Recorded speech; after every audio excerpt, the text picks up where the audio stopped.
प्रभु यीशु मसीह के नाम में आपको अनुग्रह और शांति मिले। बाइबल में मरकुस 5 अध्याय में एक घटना है और वे झील के पार गरेसीनियों के देश में पहुंचे और जब वह नाव पर से उतरा यानी प्रभु यीशु जब उतरा तो तुरंत एक मनुष्य जिसमें अशुद्ध आत्मा थी कब्रों से निकलकर उसे मिला। वह कब्रों में ही रहता था और कोई उसे सांकलों से भी ना बांध सकता था, क्योंकि वह बार बार बेड़ियों और सांकलों से बांधा गया था। पर उसने सांकलों को तोड़ दिया और बेड़ियों के टुकड़े टुकड़े कर दिए थे और कोई उसे वश में नहीं कर सकता था। वह लगातार रात दिन कब्रों और पहाड़ों में चिल्लाता और अपने आप को पत्थरों से घायल करता था। वह यीशु को दूर ही से देखकर दौड़ा और उसे प्रणाम किया और ऊंचे शब्द से चिल्लाकर कहा, हे यीशु, परम प्रधान परमेश्वर के पुत्र, मुझे तुझसे क्या काम? मैं तुझे परमेश्वर की शपथ देता हूं कि मुझे पीड़ा ना दे। क्योंकि यीशु ने उससे कहा था, हे अशुद्ध आत्मा, इस मनुष्य में से निकल जा।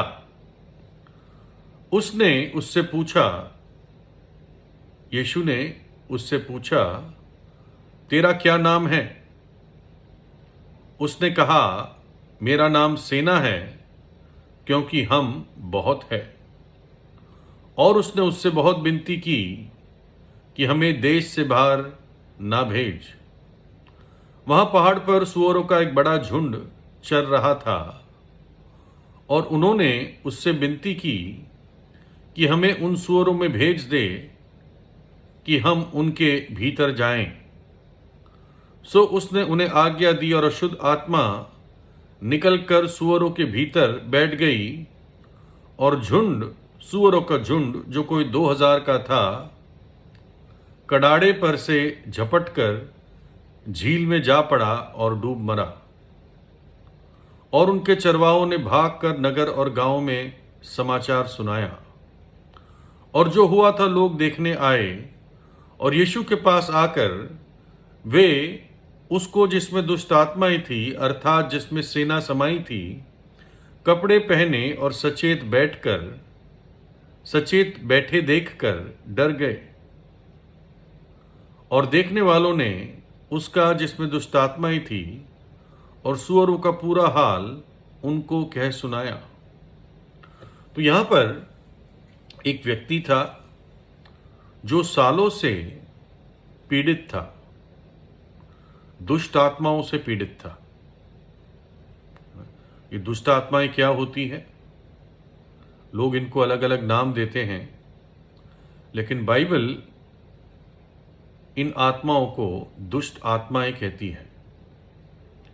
ये हवा की शक्तियां होती है, ये अंधकार की शक्तियां होती है, ये शैतान के दूत होते हैं, ये अंधकार के दूत होते हैं जो मनुष्य के जीवन को बिगाड़ते हैं, जो मनुष्य के मन में, विचारों में, हृदय में बुरी बातों का बीज बोकर उनके जीवनों को खराब करते हैं, मनुष्य को पाप में रहने के लिए बांध देते हैं, बुराई करने के लिए बांध देते हैं, उनको उग्रवादी बना देते हैं, उनको गंदी चीजों में डुबा के रखते हैं, परमेश्वर से दूर ले जाते हैं। धोखा देने वाली आत्माएं होती हैं। धोखा देती है कि हाँ, तू ईश्वर की ही उपासना करता है, लेकिन घृणित और घिनौने काम ऐसे व्यक्तियों से कराती है ना? तो लेकिन बाइबल में कई घटनाएं हैं जहां पर पता चलता है ये आत्माएं प्रभु यीशु से डरती है और प्रभु यीशु के नाम से ये आत्माएं कांपती है और प्रभु यीशु के नाम से जब प्रार्थना की जाती है तो ये आत्माएं दूर हो जाती है और जो व्यक्ति पीड़ित है, बंधा हुआ है, वो आज़ाद हो जाता है। ये व्यक्ति कब्रों में रहता था, कपड़े नहीं पहनता था, तेज पत्थर लेके अपने आप को काटता था शरीर को, और रात दिन चिल्लाता रहता। हिंसा करने वाला आदमी था, लोग इसको बांध लेते थे, ये चेनों को, बेड़ियों को तोड़ देता था। और क्योंकि मनुष्य था, लेकिन शैतान की आत्माओं ने इस पे कब्जा कर रखा था। इसके अंदर सेना थी, यानी 3000 कम से कम दुष्ट आत्माएं एक मनुष्य के अंदर थी। आप ये मानो ना मानो, ये सच बातें हैं। कई जगह ऐसे लोग पीड़ित होते हैं ऐसी आत्माओं से। कभी आप सुनेंगे कि स्त्री के शरीर से एक पुरुष की आवाज़ बोल रही है ना? कोई बच्चे के अंदर से एक आत्मा बोलती है, वो पुरुष की आवाज़ में बोलती है ना? बड़ी अंधकार की चीज़ें भयानक होती हैं, हमें उसमें जाने की आवश्यकता नहीं है। प्रभु यीशु तो ज्योति है। उसने कहा, मैं जगत की ज्योति हूँ, जो मेरे पीछे हो लेगा वो अंधकार में नहीं चलेगा, परंतु जीवन की ज्योति पाएगा। तो प्रभु यीशु ने इस व्यक्ति की आवाज़ को सुना। ये मनुष्य था, ये अपने दिली दिल में, मनी मन में पुकार रहा था कि हे सृष्टिकर्ता, मेरी मदद कर, मुझे इस पीड़ा से छुड़ा, मुझे इस शैतान की आत्माओं से छुड़ा, आज़ाद कर। कोई सुन नहीं पा रहा था इसकी रात दिन की आवाज़ को, इसकी चिल्लाहट को, इसके दुख को, दर्द को। और तब प्रभु यीशु मसीह एक पूरी झील की यात्रा करके इस गरेसिनियों के इलाके में उसने कदम रखा। और जैसे कदम रखा, इन आत्माओं ने पहचान लिया कि हमारी बर्बादी आ गई, और ये घबराकर प्रभु यीशु से विनती करने लगी कि हमें अथाह कुंड में मत डाल देना, हमें यहाँ से मत भेज देना, क्योंकि प्रभु यीशु उस मनुष्य को आज़ाद करने के लिए आ जाया था, और वो निश्चित रूप से आज़ाद होता है।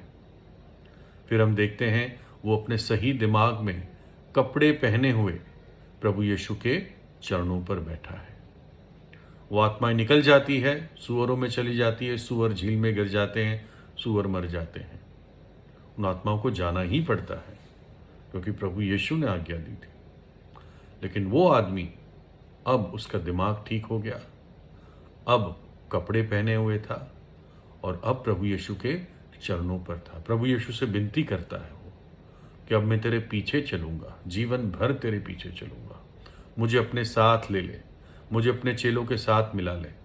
लेकिन प्रभु यीशु कहता है, नहीं, तू अपने घर जा और अपने घर वालों को और मित्रों को बता कि परमेश्वर ने तेरे लिए क्या क्या अद्भुत कार्य किए हैं, है ना? तो उनको जाके बता कि वास्तव में तूने एक नया जीवन पाया है ना? तूने एक अद्भुत और बहुतायत का जीवन पाया है। पहले वो सालों साल अंधकार में, बंधुआई में, पीड़ा में, दुख में उसने जीवन बिताया, लेकिन अब उसने वास्तविक जीवन का अनुभव किया। और प्रभु यीशु आया ही इसलिए, वो धर्म बनाने नहीं आया, वो जीवन देने आया। इस मृत्यु की तराई के बीच में प्रभु यीशु जीवन का संदेश लेकर आया। ना केवल संदेश लाया, लेकिन अपना बलिदान कलवरी के क्रूस पर दे दिया। उसके दोनों हाथ और पैर कीलों से ठोक दिए गए, ताकि उसकी मृत्यु के द्वारा मुझ जैसा पापी जीवन पाए। उस दिन जब उसने अपने प्राण क्रूस पर दे दिए, एक जीवन का सोता खुल गया, जो सब राज्यों के लिए है, सब लोगों के लिए है, सब जातियों के लिए है, क्योंकि सबने पाप किया, परमेश्वर की महिमा से रहित है, परमेश्वर से दूर हो गए हैं। पापों की मजदूरी मृत्यु है। नरक शैतान और उसके दूतों के लिए है, लेकिन जो व्यक्ति पाप में मरता है वो उसी स्थान में जाता है जहां की आग बुझती नहीं है, जहां की पीड़ा खत्म नहीं होती, जहां का कीड़ा मरता नहीं है। लेकिन प्रभु यीशु आया कि हमें उस दंड से बचा ले, उस दंड को अपने ऊपर ले लिया। क्यों लिया? धर्म बनाने के लिए ना, इसलिए लिया क्योंकि वो मेरे और आपका सृष्टि करता है, मुझसे और आपसे प्रेम करता है ना। ये हकीकत है, ये सच्चाई है। प्रभु यीशु से प्रार्थना कीजिए, अपने पापों से पश्चाताप कीजिए और प्रभु यीशु का लहू आपके सब पापों को धो डालेगा। आपको उस व्यक्ति की तरह एक नया जीवन, एक नया अध्याय शुरू करेगा। परमेश्वर आपको आशीष दे।